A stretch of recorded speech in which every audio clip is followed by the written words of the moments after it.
Assalamualaikum warahmatullahi wabarakatuh. Selamat pagi, saya Dewi Lydia Ihwana, salah satu dosen dari Departemen Periodonsia. Hari ini saya akan menjelaskan tentang mata kuliah perawatan bedah periodontal yang merupakan salah satu mata kuliah yang berada di blok 17, yaitu di semester 6, blok manajemen periodontal. Untuk perawatan bedah periodontal ini memiliki capaian pembelajaran mata kuliah yang pertama. Setelah menyelesaikan kuliah ini, mahasiswa diharapkan mampu menjelaskan perawatan bedah periodontal, mampu menjelaskan tujuan dari perawatan bedah periodontal, kemudian mampu menjelaskan dan menguasai indikasi dan kontraindikasi perawatan bedah periodontal, lalu mampu menjelaskan dan menguasai metode terapi pocket dan mukogingiva, lalu mampu menjelaskan kriteria pemilihan metode terapi bedah periodontal. Kemudian untuk deskripsi singkat mata kuliah ini, yaitu mata kuliah bedah periodontal, ini membahas mengenai perawatan bedah periodontal, jenis-jenis dan pengertian bedah periodontal, kemudian tujuan setiap tindakan bedah, indikasi dan kontraindikasi, serta prosedur di setiap metode terapi bedah periodontal. Kemudian ujian akan dilakukan dalam bentuk CBT maupun OSCE. Adapun materi pembelajaran atau pokok bahasan untuk perawatan bedah periodontal ini meliputi 1. Definisi, 2. Jenis-jenis terapi bedah periodontal, kemudian 3. Tujuan, 4. Indikasi, 5. Kontraindikasi, dan 6. Prosedur perawatan bedah periodontal. Untuk mata kuliah bedah periodontal ini akan dibagi menjadi 4 pertemuan, yang dimana untuk pertemuan pertama mahasiswa untuk sub CPMK atau untuk kemampuan akhir yang diharapkan adalah mahasiswa diharapkan mampu 1. Menjelaskan definisi perawatan bedah periodontal, 2. Menjelaskan tujuan dari perawatan bedah periodontal dan menentukan rencana perawatan dengan bedah periodontal yang sesuai dengan kasus. Adapun untuk indikator adalah ketepatan mahasiswa dalam menjelaskan definisi, tujuan, rencana perawatan sesuai kasus. Untuk kriteria atau bentuk penilaiannya adalah dengan CBT maupun OSOKA. Dan untuk pertemuan kedua yaitu adalah mahasiswa diharapkan mampu untuk menjelaskan perawatan bedah kuretase gingiva, kemudian indikasi dan kontraindikasi dari kuretase gingiva, dan juga menjelaskan serta mampu melakukan prosedur dari perawatan kuretase gingiva. Nah, kemudian untuk indikatornya tentu saja adalah ketepatan mahasiswa dalam menjelaskan perawatan bedah kuretase gingiva, indikasi, kemudian kontraindikasi, dan prosedur perawatan kuretase gingiva. Untuk ujiannya terdiri dari CBT dan OSCE.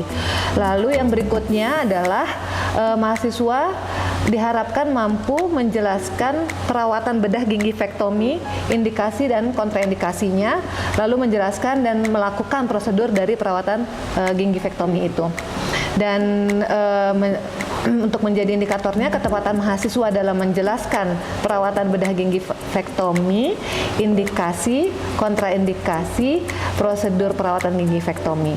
Dan untuk kriteria dan bentuk penilaiannya adalah CBT dan OSCE.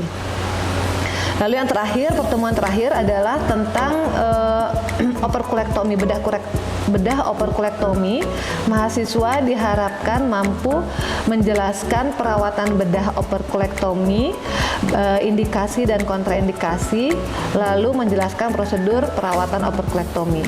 Dan untuk indikatornya adalah ketepatan mahasiswa dalam menjelaskan perawatan bedah operkulektomi, indikasi, kontraindikasi, dan prosedur perawatan bedah operkulektomi. Dan untuk evaluasinya adalah dengan CBT dan OSCE. Sekian untuk mata kuliah perawatan bedah periodontal.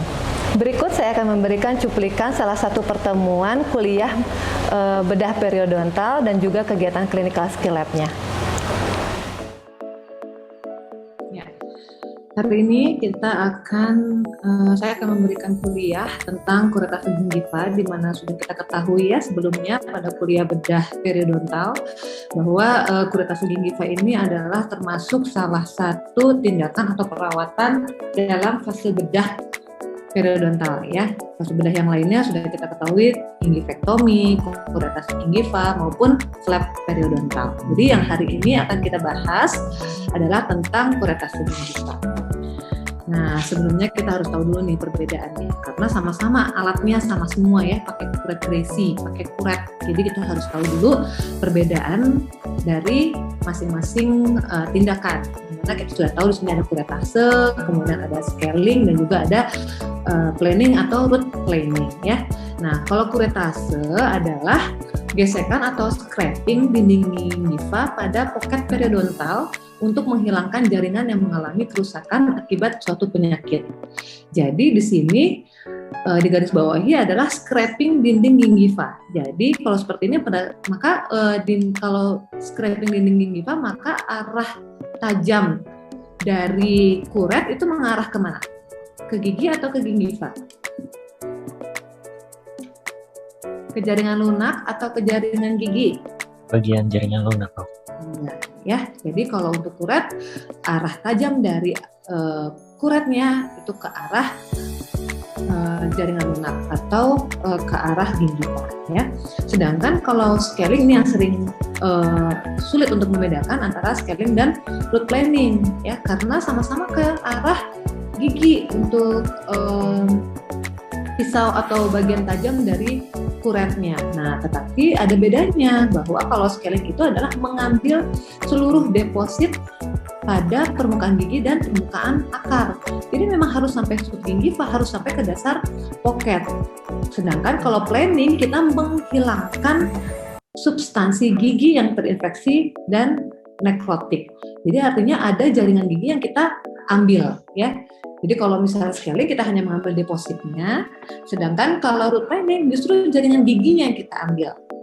Jadi seperti kita melakukan penyerutan pada pensil, ya seperti itu. Jadi kalau planing justru kita mengambil jaringan yang sebelumnya sudah rusak, jaringan nekrotiknya yang kita ambil, jadi kita kerok supaya terbentuk perlekatan baru. Itu jadi bedanya antara scaling dan planing. Kalau kuretase mudah ya, kalau kuretase arah pisau atau arah tajam dari kuretnya ke arah jaringan lunak, sedangkan kalau scaling dan root planing itu ke arah gigi. Cuma bedanya antara scaling dan root planing, kalau scaling yang kita ambil adalah deposit yang menempel pada permukaan gigi, sedangkan kalau root planing kita mengambil substansi dari akar gigi tersebut ya, jadi bisa jadi berupa jaringan nekrotik di giginya ya dan lain sebagainya. Kemudian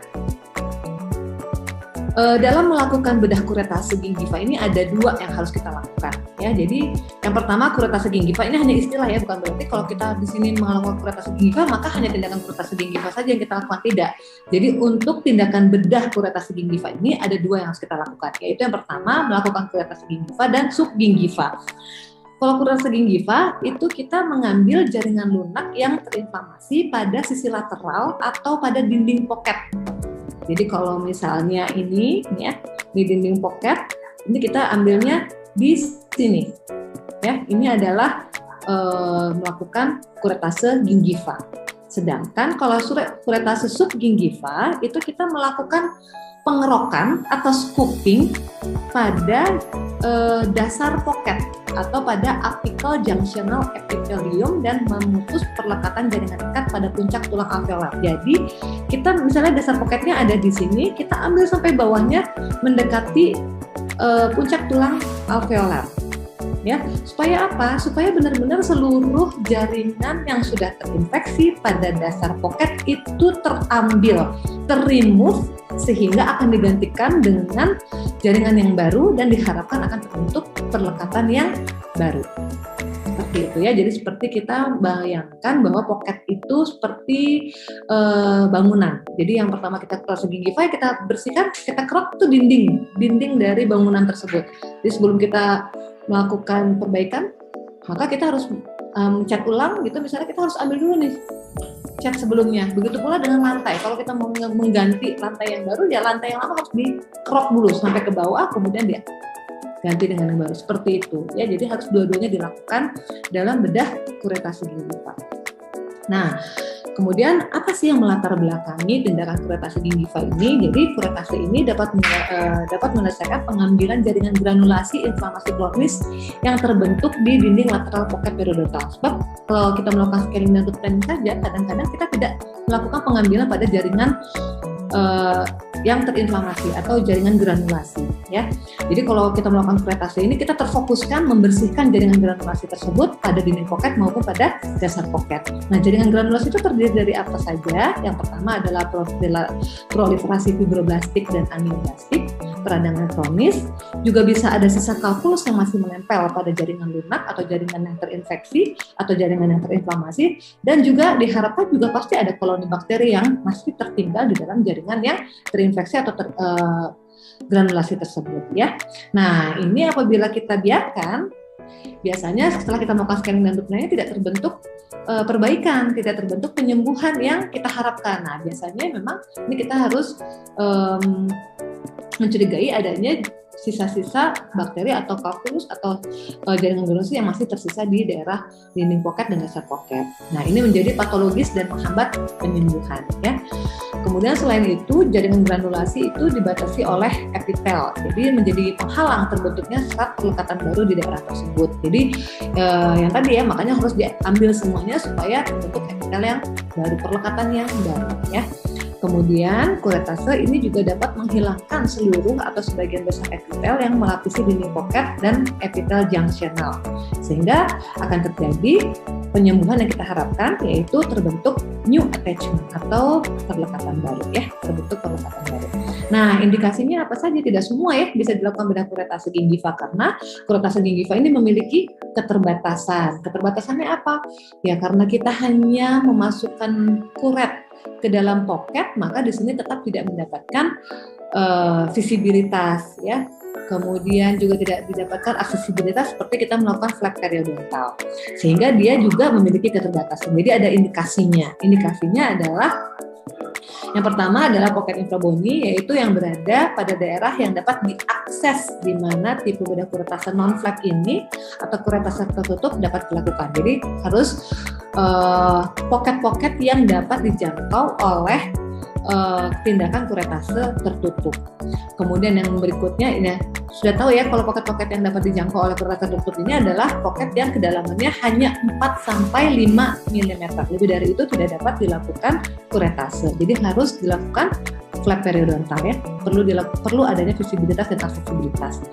Kemudian yang berikutnya adalah sebagai prosedur non definitif untuk mengurangi peradangan ketika teknik bedah agresif, misalnya flap, adalah kontraindikasi. Misalnya karena pasiennya sudah lansia, kemudian pasiennya memiliki kondisi sistemik tertentu, lalu ada anxiety, ada masalah psikologis cemas ketika tahu akan dilakukan insisi menggunakan pisau bedah dan lain sebagainya, sehingga dia menolak untuk dilakukan bedah yang lebih agresif, di sini misalnya flap tadi ya, atau ada faktor lainnya. Jadi pasien perlu diberikan pemahaman bahwa untuk menghilangkan pocket itu bersifat kompromis, dan maksudnya dengan kuretase ini jadi sifatnya kompromis. Beda dengan melakukan flap, kita langsung menghilangkan seluruh daerah yang terinfeksi, sedangkan kalau dengan kuretase ini dengan misalnya kedalamannya lebih dari 5 mm, maka ini kompromis, sifatnya kompromis dan prognosisnya dapat terganggu ya. Lalu yang berikutnya adalah dilakukan pada recall visit. Jadi selain sebagai terapi bedah, kuretase ini juga bisa dilakukan sebagai terapi pada saat fase maintenance atau recall visit ya, atau terapi pemeliharaan. Ketika pasien datang pada saat recall visit periodik, misalnya 3 bulan sekali, kemudian di situ dilihat masih ada pocket yang menetap, maka kita bisa melakukan pengulangan kuretase ini ya. Oke, lanjut. Untuk prosedurnya, ya prosedurnya yang pertama kita sudah tahu ya daerahnya yang akan dilakukan kuretase, kemudian harus sudah melewati fase non bedah dulu. Sudah tahu ya, sudah kita pelajari di kuliah sebelumnya tentang perawatan bedah periodontal, bahwa untuk tindakan bedah ini harus sudah melewati lengkap fase 1, kemudian pasien sudah dapat mengikuti oral hygiene instruction kita, sehingga sudah kita lakukan pemeriksaan untuk plaque scoringnya itu sudah kurang dari 10%. Artinya pasien sudah bisa melakukan apa yang sudah kita berikan tentang oral hygiene ini di rumah, sudah dapat melakukan home care sudah baik, ya. Kemudian setelah, dan pasien tentu saja sebaiknya tidak merokok, tidak memiliki kelainan sistemik dan lain sebagainya. Dia sudah melewati fase 1. Kemudian untuk tindakan bedah kuretase itu sendiri, setelah dia dilakukan anestesi, jadi sudah siap, sudah bersih, sudah tidak ada, sudah dilakukan scaling sebelumnya di fase 1, lalu pasien dilakukan anestesi. Setelah dilakukan anestesi, kemudian kita pilih nih kuret. Jadi misalnya dilakukan kuretasenya adalah di gigi berapa, itu karena masing-masing kuret ada kekhususannya ya. Jadi misalnya nomor 1, 2 itu untuk anterior, nanti akan dijelaskan di slide berikutnya ya. Jadi yang berikutnya setelah anestesi kita persiapkan instrumen kuret yang akan kita pakai. Nah kemudian yang berikutnya adalah instrumen dimasukkan pada lapisan dalam dinding pocket pengambilan jaringan molar dengan gerakan horizontal. Nah ini kita melakukan kuretase gingiva yang tadi saya jelaskan ya. Jadi kita membersihkan jaringan granulasi di dinding pocket, di mana dinding pocket di bagian luarnya itu kita tahan dulu dengan jari tangan, kemudian supaya tidak tembus nih kuretnya, supaya kita tahu ini bisa mengatur tekanan atau kekuatan dari kuretnya, supaya tidak merobek atau melukai jaringan ya. Sehingga nah ini kuretnya kita ambil, ditempatkan di bawah tepi junctional epithelium seperti pada gambar ini ya. Nanti akan jelasnya pada saat kita melakukan clinical skill lab ya. Oke, kemudian untuk kuret tadi, kuretase gingivanya yaitu mengambil jaringan granulasi di dinding pocket. Lalu yang berikutnya adalah kuretase subgingiva, yaitu kita melakukan pengambilan jaringan terinflamasinya pada dasar pocket ya, pada dasar pocket, yaitu bukan pada dasar pocket saja, tapi yang kita ambil sampai di antara puncak tulang alveolar dan dasar pocket. Jadi harus sampai bawah. Jadi gerakannya harus scooping gitu ya. Kemudian pengambilan seluruh jaringan granulasi dan inflamasi, jadi harus berulang-ulang supaya kita yakini bahwa seluruh jaringan granulasi dan inflamasi sudah terambil. Setelah itu kemudian dilakukan penjahitan apabila pada saat kita kembalikan, kita lakukan adaptasi dengan cara melakukan pemijatan gingiva, itu dia tidak kembali lagi, tidak bisa merapat kembali, maka perlu penjahitan di daerah interdental. Nah, atau kalau tidak perlu penjahitan, langsung dipasang periodontal pack. Seperti itu ya untuk tindakan bedahnya. Jadi yang pertama adalah kita melakukan eliminasi untuk dinding pocket dulu, kemudian untuk dasar pocketnya, ini misalnya di sini kan ya, kalau di sini dasar pocketnya, nah ini kita ambil lebih ke bawah lagi ya, di antara puncak tulang alveolar dan di bawah dasar pocket, gitu ya. Nah sehingga hasilnya diharapkan seperti ini, terambil semua jaringan granulasinya sehingga nanti akan terbentuk perlekatan di sini, ya seperti itu. Oke, kemudian untuk alatnya sama ya dengan seperti kita melakukan scaling dan planning dengan menggunakan kuret Tracy, dan sama juga ya untuk yang 1-2 gigi anterior ya. Untuk anterior sebelah labial ya, sedangkan untuk 3-4 adalah anterior untuk sebelah palatal maupun lingual. Lalu untuk yang 5-6 ini khusus untuk gigi premolar ya, 5-6. Kemudian untuk 11-12 ini adalah untuk yang posterior ya, posterior untuk yang mesial, area mesial. Kemudian 7-8-9-10 adalah untuk area bukal dan lingual atau palatal ya. Kemudian setelah itu tadi juga harusnya bisa juga menggunakan 13-14 untuk sebelah distal. Oke. Nah, selain tadi yang saya jelaskan adalah tadi tekniknya menggunakan kuretase gingiva dengan menggunakan kuret ya, tapi ada juga menggunakan dengan menggunakan pisau bedah atau disebut dengan excisional new attachment procedure atau ENAP ya. ENAP itu jadi kalau tadi tindakan yang kita ambil dengan kuret ini dengan kuret, nah kalau dengan ENAP itu dia internal bevel dengan menggunakan pisau ya. Tentu saja untuk seperti ini kalau menggunakan pisau dibutuhkan ketebalan yang tertentu, jadi tidak semuanya bisa ya. Kalau tipis sulit untuk melakukan pemotongan, tapi keuntungannya adalah seluruh jaringan yang terinfeksi dia terambil kalau dengan ini ya. Kalau kuret kan kadang-kadang seperti kita mengecat ada bagian yang tidak kena cat misalnya seperti itu ya. Oke. Sampai sini jelas? Ada yang ditanyakan? Ya, setelah itu ya. Oke, kemudian bisa juga dengan menggunakan ultrasonik. Sama juga ya, ultrasonik jaringan yang kita bersihkan adalah tetap jaringan yang jaringan lunak atau jaringan granulasi ya, atau dengan menggunakan obat-obatan kimia atau kaustik. Biasanya yang digunakan adalah natrium sulfida, alkali larutan natrium hipoklorit, dan juga fenol ya, tapi ini kurang favorable ya. Oke, kalau tadi bedanya tadi ya enak, jadi sama dia anestesi, hanya bedanya dia di insisi dulu. Insisinya tadi bevel internal dari margin ke dasar pocket ya. Pertama yang dinding pocket. Jadi kalau margin ke dasar pocket adalah untuk yang dinding pocket lateral ya. Kemudian insisi interproksimal pada sisi fasial dan lingual. Ya. Kemudian eksisi jaringan dengan kuret tetap ada. Jadi yang sudah dipotong dikeluarkan dengan kuret. Kemudian setelah itu baru dilakukan scaling dan root planning. Setelah dipotong, melakukan scaling dan root planning. Kalau tadi yang kuretasi gingiva, kuretasi scaling dan root planning dilakukan di awal dulu sampai bersih, kemudian dilakukan pembersihan ke arah jaringan. Kalau ini dia dipotong dulu, di insisi dulu, kemudian dilakukan scaling dan root planning, lalu dijahit dan ditutup dengan periodontal. Seperti itu ya. Nah, jadi sama ya seperti tadi, tapi kalau ini dia di insisi, dipotong. Seperti itu ya. Oke, bagaimana proses penyembuhannya? Nah, ini proses penyembuhannya sama sebenarnya, hampir sama dengan tindakan gingivektomi ya. Jadi 2-7 hari akan terbentuk epitelisasi dan hari kelima akan terjadi restorasi epitel junctional dan pada 21 hari sudah terbentuk jaringan ikat yaitu serat kolagen. Kemudian untuk setelah scaling dan kuretase itu akan gingiva tampak hemoragik dan merah cerah ya, merah terang. Kemudian setelah 1 minggu, ini pada saat kontrol 1 minggu biasanya akan terlihat si gingiva seperti resesi ya. Tadinya kan dia odem ya. Kemudian setelah dilakukan setelah reda inflamasinya maka akan terjadi penurunan tinggi gingiva karena dia akan bergerak ke arah apikal, si ujung atau puncak dari margin gingivanya.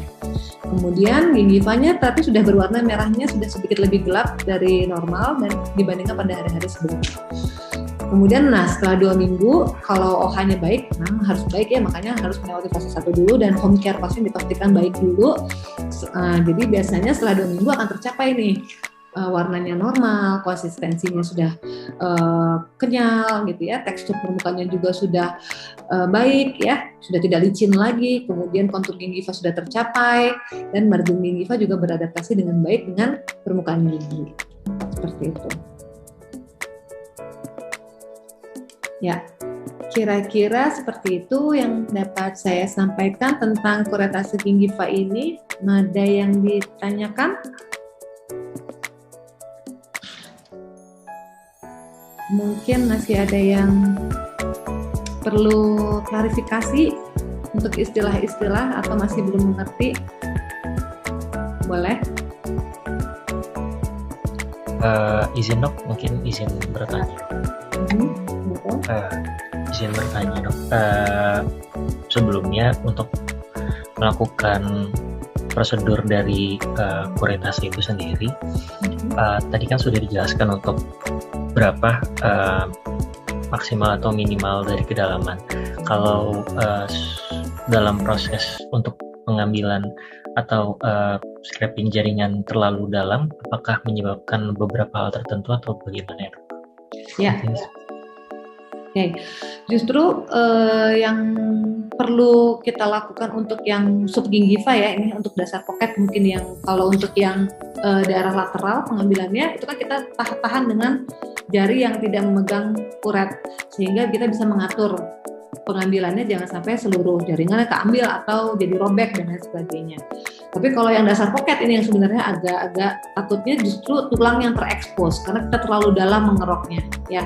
Jadi intinya adalah yang penting kita sudah mengambil seluruh lapisan di dasar pocket, tapi di bawahnya lagi, lebih di bawahnya lagi. Jadi di antara dasar pocket sama puncak tulang itu ya, kira-kira 1 mili lah ya, 1 mili dari dasar pocket seperti itu. Jadi tetap harus lebih dalam daripada dasar pocket supaya benar-benar dipastikan semua jaringan inflamasi di dasar pocket terambil gitu.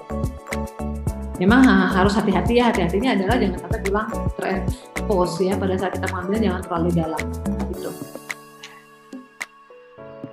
Ya bagus, Adlan. Ada Terima lagi? kasih banyak dokter. Ya, ada lagi yang lainnya? Ya, mungkin nanti kalau belum mengerti akan lebih jelas lagi pada saat kita CSL ya. CSL-nya mungkin akan dilakukan masih dalam minggu ini ya. Jadi kita akan melakukan di model. Nah, mungkin akan lebih jelas lagi ketika kita sudah melakukan di model. Ya, kira-kira sekian yang dapat saya sampaikan. Kalau ada yang nanti mau ditanyakan lagi, bisa ditanyakan di luar jam kuliah juga boleh ya. Oke, cukup sekian ya, saya stop share. Nah, saya akhiri ya. Assalamualaikum warahmatullahi wabarakatuh. Warahmatullahi wabarakatuh. Ya, hari ini kita akan melakukan clinical skill lab tindakan bedah kuretase gingiva yang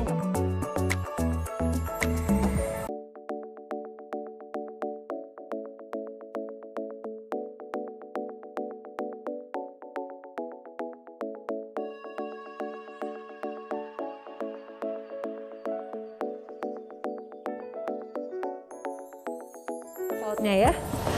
Pertama kita suntik dulu. Ya, aspirasi negatif, kemudian kita masukkan. Perlahan-lahan ya.